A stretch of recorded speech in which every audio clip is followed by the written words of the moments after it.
Salut tout le monde, c'est Fils, on se retrouve aujourd'hui chez WeWrap. On va bosser sur la Civic. Vous avez vu dans les dernières vidéos, elle est wrappée des deux côtés. Et on va bosser aujourd'hui, j'ai trouvé ça. Ça c'est un diffuseur de Corvette C7. Et je me suis dit, ça passe pile poil à l'arrière de la Civic.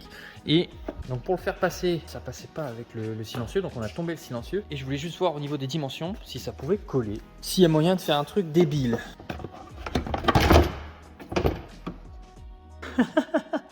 Ah, ça fait tuning de ouf. Moi je le fais tenir avec ça. Là en gros on va mettre une grille. Après le silencieux, tu te démerdes pour faire passer deux tubes là. C'est n'importe quoi. Alors comment te dire? Oh c'est débile. Il fait un cul tout plat. Tu sais, il a plus le bombé comme ça. Ouais, tu sais. ouais. Il fait un cul tout plat. Mais ouais, bah après le problème c'est qu'il y a un support de plaque. Enfin, c'est très spécial. C'est pas grave, tu sais, tu mastiques. Oh, avec la droite, tu peux. Mais non, mais après c'est dommage, c'est le trou là. Je suis mitigé. Non, je sais pas. Tu fais une suppression de feu, tu t'intègres les feux dans les petites barres en dessous là. Tu les masques, tu les covers entièrement en violet. Tu fais une petite intégration LED là-dedans. Dites-moi ce que vous en pensez. Est-ce qu'on fait des trucs tuning débiles comme ça ou pas? Je suis chaud d'essayer. Non, après sur le côté ça va faire bizarre quand même. Faut mouler à mort. En fait, faudrait mouler les deux pare-chocs en un. Ouais, en fait, c'est ça. Je pense qu'il faudrait mouler le pare-choc et tout. Ça veut dire qu'on va devoir acheter un deuxième pare-choc arrière de Civic EG pour faire une bidouille. Non, mais je vais devoir le faire. Bah, pour m'initier à la fibre. Il est confiant. Bon, sinon aujourd'hui c'est pas ça, mais aujourd'hui on va installer peut-être les néons, parce que vu que la voiture elle est sur cric, pourquoi pas.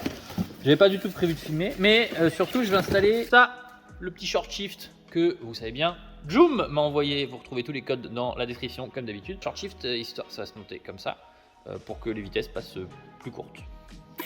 Donc on se retrouve en dessous, on va installer le short shift, et pour installer le short shift, on doit virer un truc par là-bas. 3, je sais plus trop où c'est. Enfin, on verra bien. Déjà, en tout cas, faut enlever ça parce que il suit un peu. Hein, tout là, c'est. Il y a un super abonné qui m'en a offert un. Donc, on va pouvoir changer ça. Et on en profite pour faire un petit check-up de la ligne. Je crois que c'est là-bas. Vous voyez là-bas, là?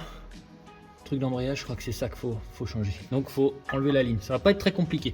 En soi, c'est pas compliqué. C'est juste un peu relou. Comme un peu tout ce qu'on fait sur ces voitures. Alors, ça va être rapide parce que j'ai plus beaucoup de mémoire sur mon téléphone. J'avais pas du tout prévu de filmer. Donc, je vais vous passer les moments où je dévisse, etc. Vous commencez à connaître. Là. Je vais juste vous montrer, voilà, comment on fait. Ça va être une vidéo assez rapide. Attention, c'est très très tiède.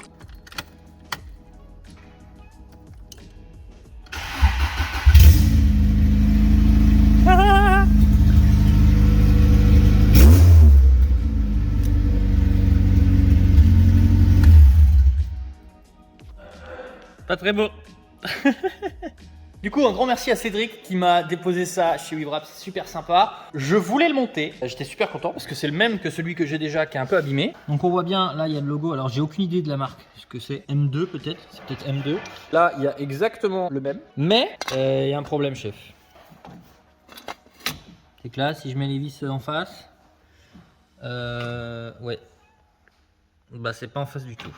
Donc malheureusement ça passe pas, mais vu qu'il est tellement beau, on va le garder en déco, comme ça. On va le garder en déco à la maison, ça va être super joli, mais vraiment dommage, parce qu'il était vraiment cool. Il y a en plus la petite vis pour la sonde là.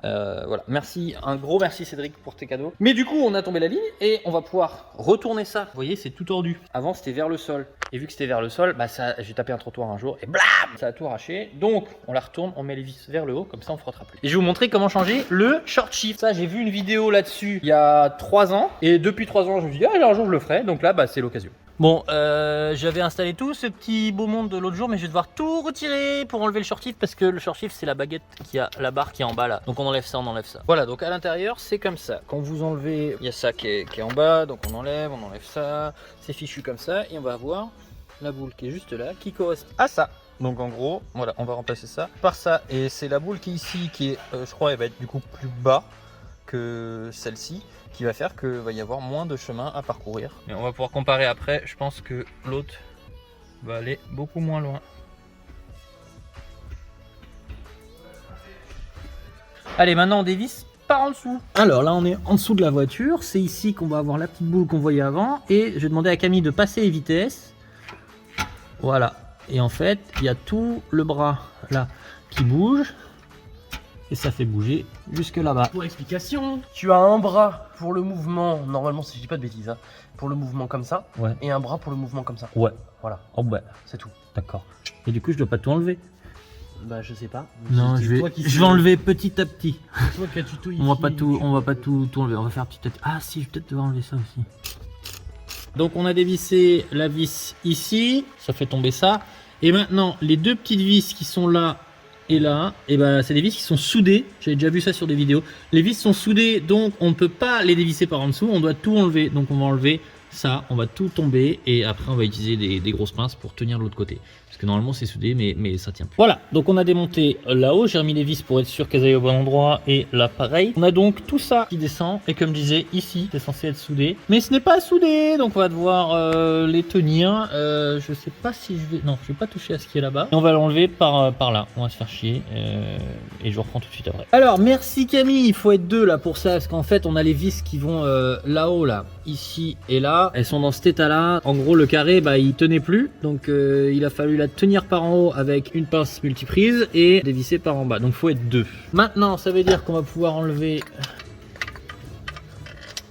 Hop, voilà, on a pu enlever ça et on va comparer avec le nouveau. Voilà la différence. On a celui-là d'origine. Ça arrive à peu près au même endroit, mais ça c'est pas trop grave. C'est surtout là, vu que ça va être fixé ici. La différence c'est la boule là et la boule là. En gros, vu que la boule ici est plus haute, le trajet que va devoir faire ça sera plus court que celui-là.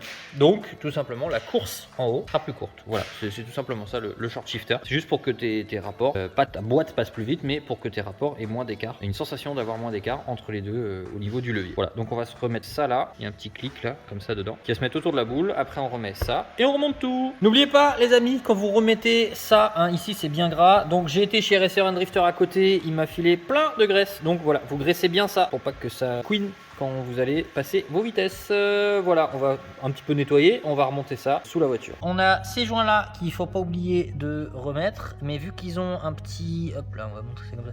Voilà, il y a un petit... T'as vu ça?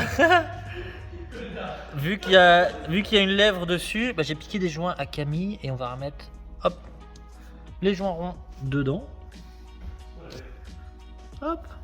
Et voilà, là on a des joints tout bien, tout beaux, qui vont pas s'écraser sur eux-mêmes. Donc les joints, faut bien penser à les mettre là, comme ça. Hop, voilà, donc on a le short shift qui est installé.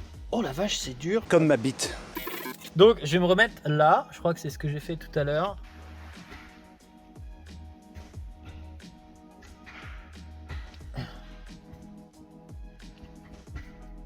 En tout cas, c'est beaucoup plus dur, voilà, de passer les vitesses. Alors, je sais pas si on verra une grosse différence, mais en tout cas, c'est plus dur de passer les vitesses, ça c'est sûr. Ça, on va le remettre bien. Après, il y a ça qui va là.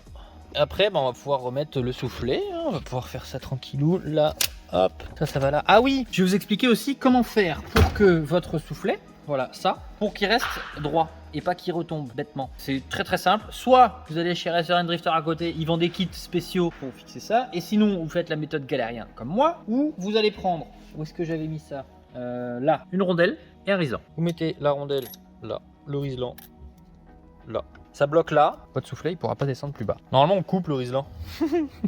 Voilà, en gros on met ça là. Et vu qu'il y a en dessous là, on a le riselant et là la rondelle. La rondelle c'est surtout pour que ça aille pas plus loin. Et le riselant c'est pour que ça remonte pas. Bah ça peut pas descendre plus bas que ça.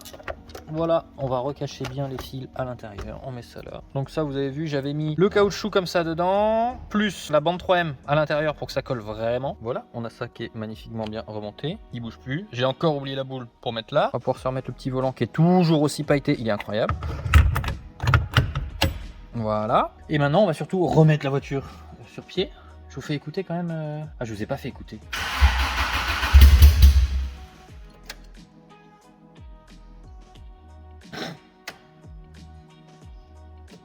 Je crois qu'elle a pas kiffé être sur le côté en fait. On va arrêter. Voilà. Ne démarrez pas votre voiture quand elle est penchée comme ça. Allez, on remonte la ligne. Regarde-moi tout ça là. Tout ça qui a remonté là, le chiron là, comme il dirait l'autre. Le chiron par terre là, il est tombé carrément. Non. Je le fais bien. Voilà. Bon maintenant, le petit coup de clé pour vérifier que la ligne est bien remontée. Parfait.